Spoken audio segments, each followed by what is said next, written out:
हिंदू पौराणिक कथाओं में ब्रह्मास्त्र एक प्रमुख स्थान रखता है, जैसा कि एक पराक्रमी उपसागर से ताका मारा गया है, प्रसिद्ध और व्योमकीय शक्तियों में से एक है। यह धारण, प्रतीकवाद और ब्रह्मांडीय महत्व के रूप में गहराई से गंभीरता और अद्वितीय महत्व के साथ से है। इसकी जड़ें ब्रह्मा की उत्पत्ति में मिलती हैं, स्वर्गीय शक्ति और ब्रह्मांड के संतुलन की अंगूठी है। ब्रह्मास्त्र को समझने के लिए उसकी उत्पत्ति, इसके उद्धारण की जटिलता, इसका प्रतीकवादिक महत्व और पौराणिक कथाओं में उसके प्रस्तुतिकरण की विविधता को गहराई से समझना होगा। ब्रह्मास्त्र की उत्पत्ति को हिंदू कोस्मोलॉजी के ब्रह्मांडीय बुनियादी धारणाओं में खोजा जा सकता है।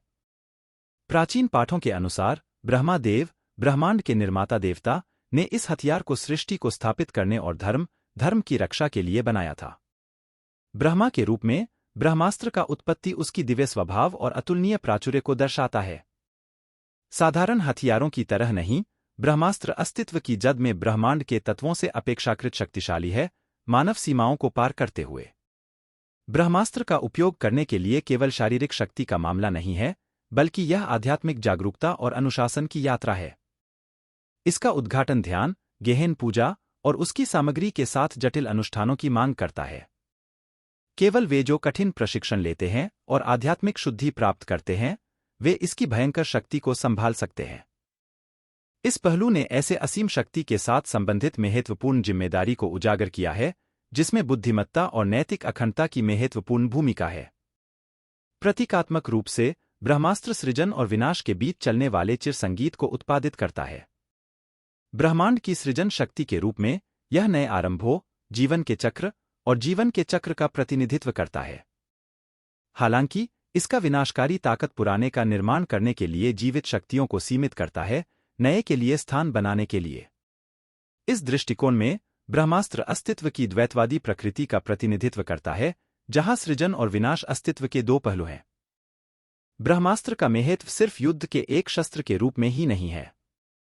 यह सामान्य हवाई बुनियादियों के रूप में नहीं, बल्कि यह मानव अवस्था के लिए एक गहन चिन्ह है, शक्ति के लिए नैतिक विचारों और नैतिक समस्याओं को लेकर। हिंदू पौराणिक कथाओं के माध्यम से, वहाँ विधाता का जीवन है, ब्रह्मास्त्र के ज्ञान वाले चरित्र अपने निर्णयों के वजह से अटल संघर्ष में हैं, अपने कार्यों के परिणामों को उठाने के लिए। अर्जुन की आंतरिक लड़ाई एक साधारण युद्ध से अधिक है, जो संघर्ष की जटिलताओं का परिचय करती है, सामाजिक परिचय करती है। अर्जुन की आंतरिक संघर्ष युद्ध और नैतिक विचारों की जटिलताओं की प्रामाणिक नकल है, जो पीढ़ियों के बीच रिश्ते हैं। उसी प्रकार, रामायण में, ब्रह्मास्त्र को भगवान राम के साथी, लक्ष्मण, धर्म और नैतिकता की रक्षा में उठाया जाता है। लक्ष्मण के ब्रह्मास्त्र का उपयोग शुभ और निष्काम कर्तव्य के विषय में, जैसे कि वह अपने भाई की रक्षा करने और दिव्य आदेश को स्थापित करने के लिए अपने जीवन को कटने के लिए तैयार होते हैं। उनके उदार कार्य अलगलगता और समर्पण की गुणवत्ता को दिखाते हैं, धर्म की रक्षा में निष्काम कार्य की महत्वपूर्ण भूमिका को स्पष्ट करते हैं। ब्रह्मास्त्र के उसे करने के व्यापक चिन्हित कार्य के अलावा, यह हिंदू आध्यात्मिकता में अत्यंत प्रभावशाली प्रतीक है। ब्रह्मास्त्र का उपयोग अध्यात्मीय साधक के अनुभव के संविदा जैसा है, जहां इंद्रियों और मन के अध्ययन का अधिकार उच्च सत्यों की खोज में निर्मित होता है। जिस प्रकार ब्रह्मास्त्र ब्रह्मांडीय तत्वों के आधार पर शक्तियों को संभालता है, उसी प्रकार आध्यात्मिक चाहने वाले साधक अपने अंदर छिपी संभावनाओं को खोलता है, दिव्य सत्ता को समझता है जो सभी सृष्टि को प्रवेश करता है। समापन के रूप में, ब्रह्मास्त्र दिव्य शक्ति, ब्रह्मांडीय संतुलन और नैतिक जिम्मेदारी का अच्छा प्रतीक बनता है। इसकी उत्पत्ति ब्रह्मा के सृजनात्मक बल में, इसकी उपहारकरण की परिप्रेक्ष्यता में और उसके प्रतीकात्मक गहनता में, ब्रह्मास्त्र हिंदू कोस्मोलॉजी और आध्यात्मिकता की आत्मा को संदर्भित करता है।